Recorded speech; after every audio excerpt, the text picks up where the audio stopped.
Bismillahirrahmanirrahim. Assalamualaikum warahmatullahi wabarakatuh. Buat anak-anak, cikgu doakan anda semua cemerlang, gemilang dan terbilang. Baiklah, dengan lafaz Bismillahirrahmanirrahim, kita akan mulakan sesi pembelajaran kita pada hari ini, iaitu bagi subjek Pendidikan Ibadat UPKK. Hari ini kita nak masuk tajuknya azan. Apakah pengertian azan, anak-anak? Azan dari segi bahasa ialah pemberitahuan. Pemberitahuan tentang apa? Masuknya waktu solat. Dari segi bahasa pemberitahuan, manakala dari segi istilah lafaz-lafaz tertentu untuk memberitahu masuknya waktu solat fardu. Itu pengertian azan. Apakah hukum azan ini, anak-anak? Hukumnya adalah sunat muakkad untuk semua solat fardu. Bermakna ada seorang saja dah azan, dah kira dah bagi tahulah. Ada wakil seorang dah azan, alhamdulillah semua terlepas daripada dosa. Maksudnya ada seorang yang layak yang mengalunkan azan, maka kita dah tahulah dah masuk waktu solat. Tapi kalaulah kata tak ada yang buat, maka kena cari seorang kena azan. Macam tu. Jelas ya, anak-anak? Baik, cara melafazkan dan menjawab azan yang betul. Okey, lafaz azan ni cikgu bagi contoh. Kalau tengok lafaz azan dekat sebelah kanan ni, semuanya kena dua kali. Contoh, Allahu Akbar, Allahu Akbar, Allahu Akbar, Allahu Akbar, Ashhadu an la ilaha illallah, Ashhadu an la ilaha illallah, sampai bawah. Semuanya dua kali. Tak tahu macam mana nak hafal azan. Tengok ni, baca ni semuanya dua kali. Ulang dua kali. Baiklah, setiap contoh saya azan ataupun anda dengar ada orang azan, kita kena jawab tau. Contoh ada orang azan, Allahu Akbar, Allahu Akbar. Kita kena jawab Allahu Akbar, Allahu Akbar dalam hati. Lepas tu dengar lagi orang azan, Ashhadu an la ilaha illallah, Ashhadu an la ilaha illallah. Kita pun jawab Ashhadu an la ilaha illallah, Ashhadu an la ilaha illallah. Kita ulang balik perkataan yang sama yang kita dengar dekat azan tu. Okey, faham Cuma ada beza. Bila dengar je laungan azan tu, contoh Hayya 'alas solah,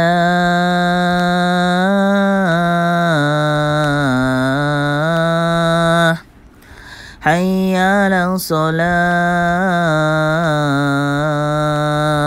Contoh Hayya 'alas solah. So jawabnya tak boleh Hayya 'alas solah juga.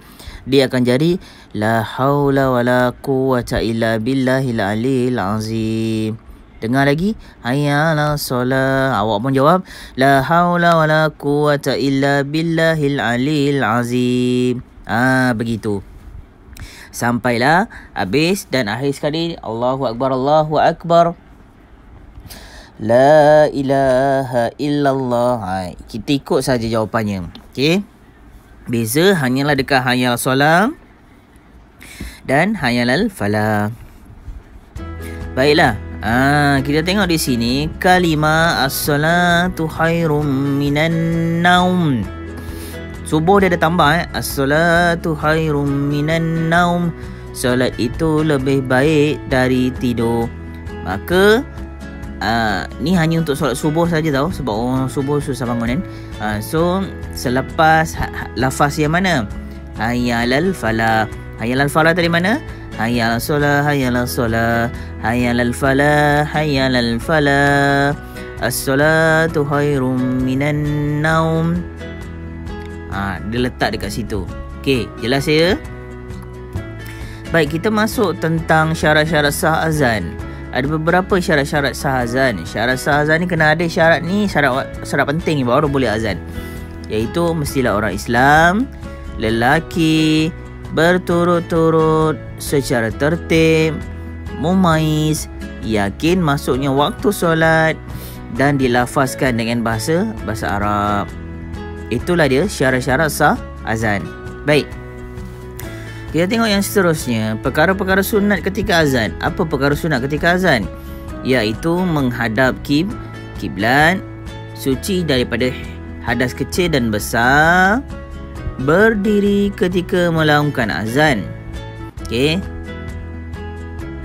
Memalingkan muka ke kanan ketika mengucapkan hayya 'alas solah. Begitu juga apabila mengucapkan hayya 'alal falah. Okey, gerakkan sikit kepala kita ke kanan. Kalau hayya 'alal falah, ke kiri. Okey. Mengulang lafaz 2 kalimah syahadah secara perlahan sebelum melafazkan secara nyaring. Contohnya macam mana? Nak azan ni dah berdiri tegak.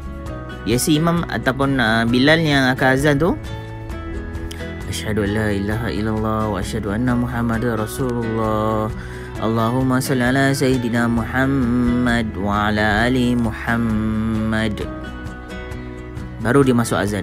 Allahu Akbar, Allahu Akbar. Contohnya begitu.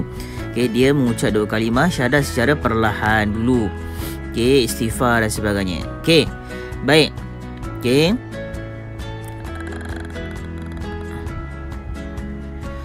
Pada azan subuh ketika muazzin menyebut as-salatu khairum minan naum, disebut dengan nada yang sedikit